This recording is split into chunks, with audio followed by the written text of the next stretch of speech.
A'udzu billahi minasyaitonir rajim. Bismillahirrahmanirrahim.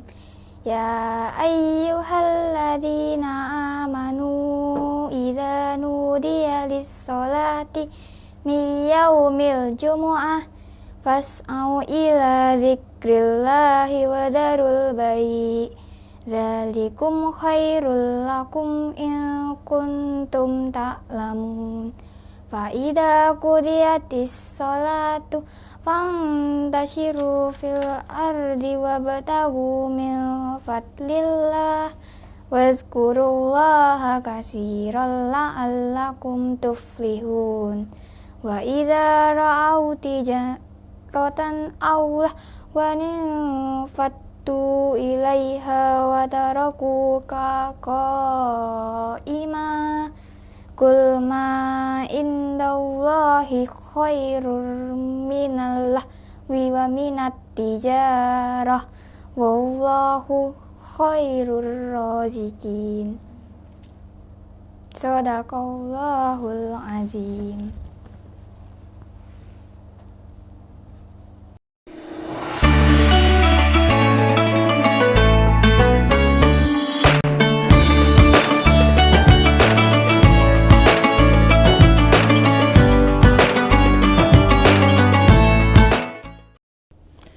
Bismillahirrahmanirrahim.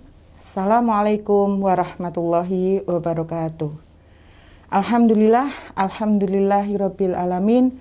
Wassalatu wassalamu ala asrofil anbiya'i wal mursalin wa ala alihi wa sahbihi ajmain amma ba'du.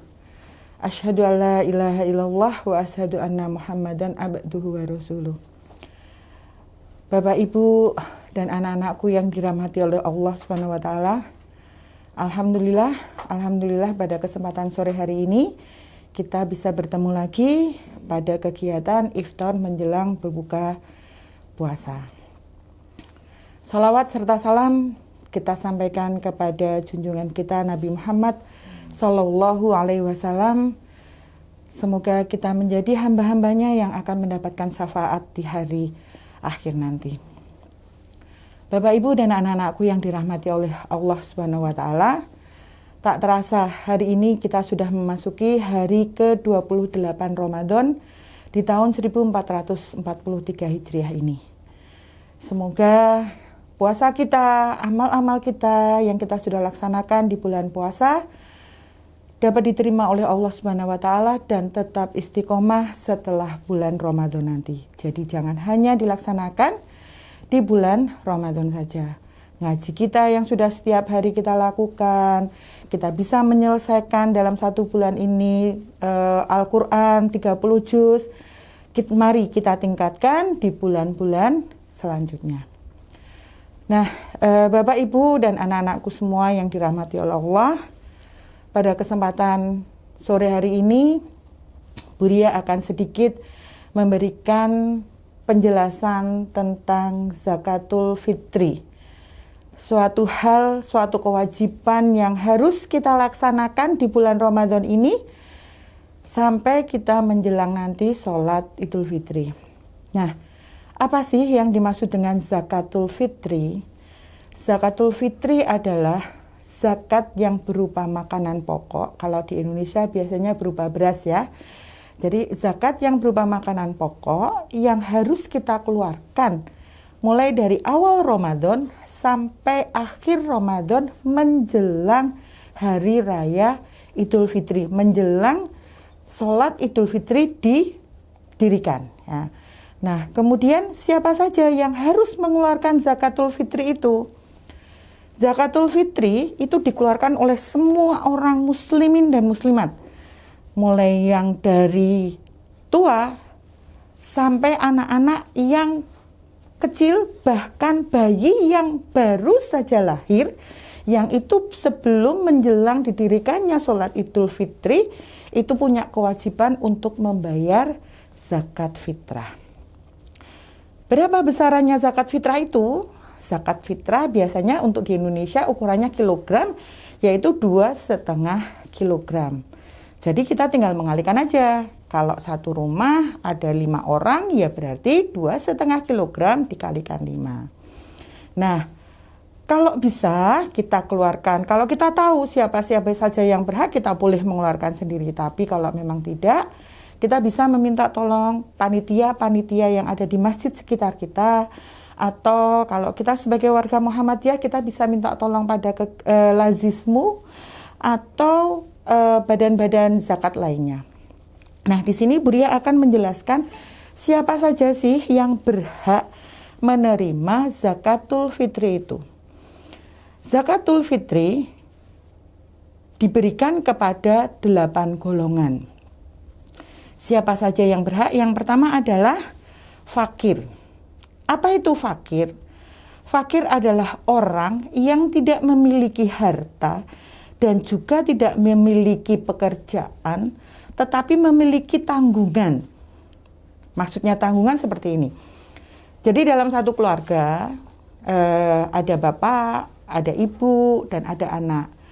Bapak tersebut atau ibu tersebut tidak memiliki pekerjaan, tidak memiliki harta yang cukup untuk menghidupi keluarganya, untuk makan, minum keluarganya.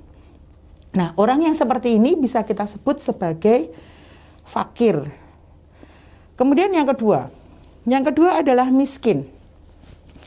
Miskin adalah orang yang memiliki pekerjaan, namun penghasilan dari pekerjaannya itu tidak mencukupi untuk memenuhi kebutuhan keluarganya.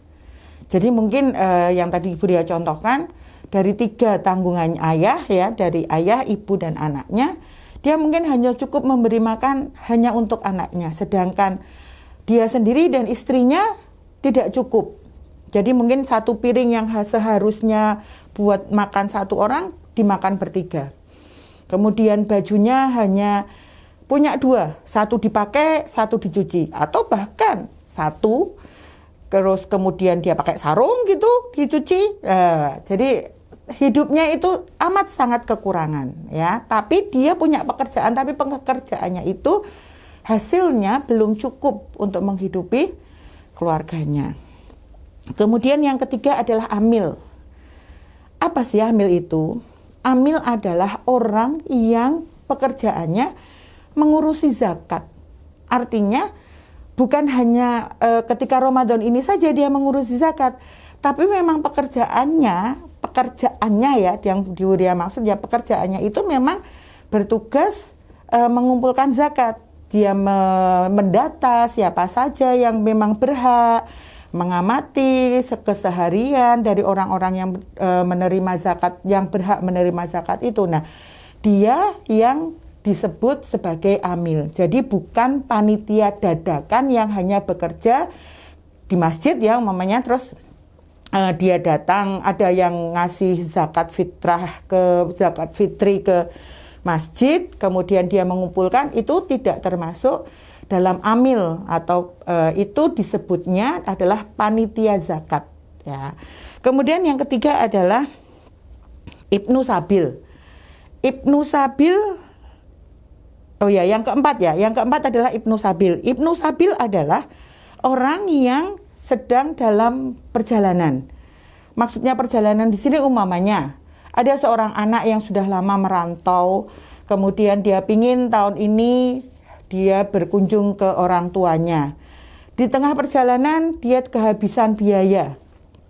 Nah, orang yang seperti ini berhak menerima zakat fitrah, tapi biasanya memang harus panitia ya, harus panitia yang proaktif untuk, oh ini ternyata ada, kenapa sih ada orang di masjid itu kok sehari-harinya ada di masjid, padahal dia bukan orang sini. Kemudian mungkin panitia masjid bisa bertanya, kenapa dia di sini? Nah, mungkin kalau memang dia adalah orang yang sedang melakukan perjalanan seperti itu, maka dia berhak menerima zakatul fitri. Kemudian fisabilillah. Fisabilillah adalah orang yang berjuang di jalan Allah. Maksudnya adalah kalau dulu di zaman Rasulullah, fisabilillah ini adalah sahabat-sahabat Nabi yang ikut berperang menegakkan Islam. Tapi kalau sekarang kita kan sudah tidak ada perang ya, maka yang disebut ibnu fisabilillah mungkin adalah guru-guru ngaji yang memang kehidupannya hanya dari mengajar ngaji, kemudian memang ke keluarganya atau yang lainnya tidak cukup mampu. Jadi tidak cukup mampu lebih untuk jadi hanya dia niatnya berjuang di jalan Allah dengan cara-cara salah satunya itu mengajar ngaji, mungkin dengan dakwah dan lain sebagainya. Kemudian ghorim. Ghorim adalah orang yang memiliki banyak hutang.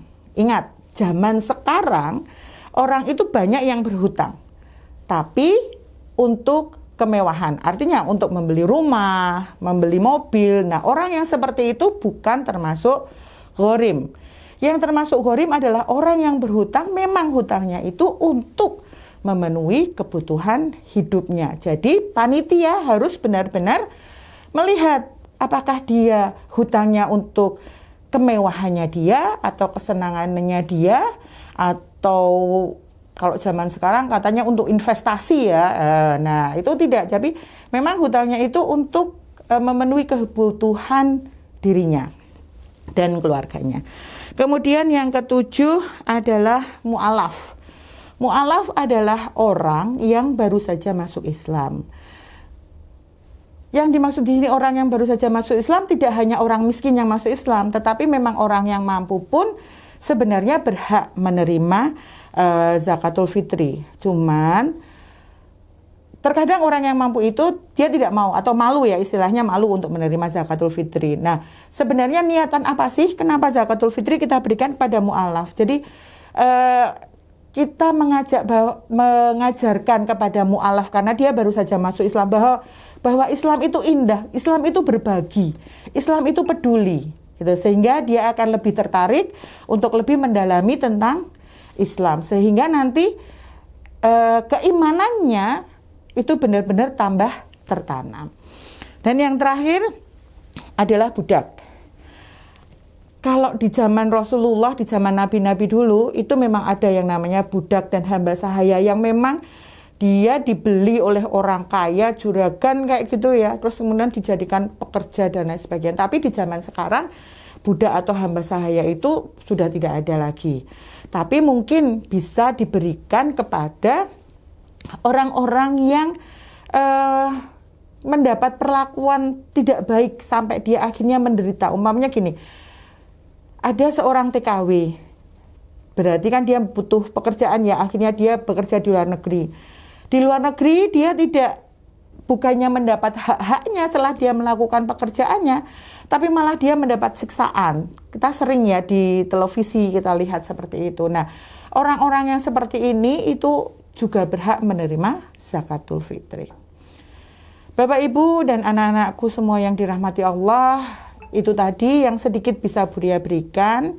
Semoga apa yang Buria berikan kali ini bisa bermanfaat, khususnya untuk Buria sendiri dan untuk Bapak, Ibu, dan anak-anakku semuanya.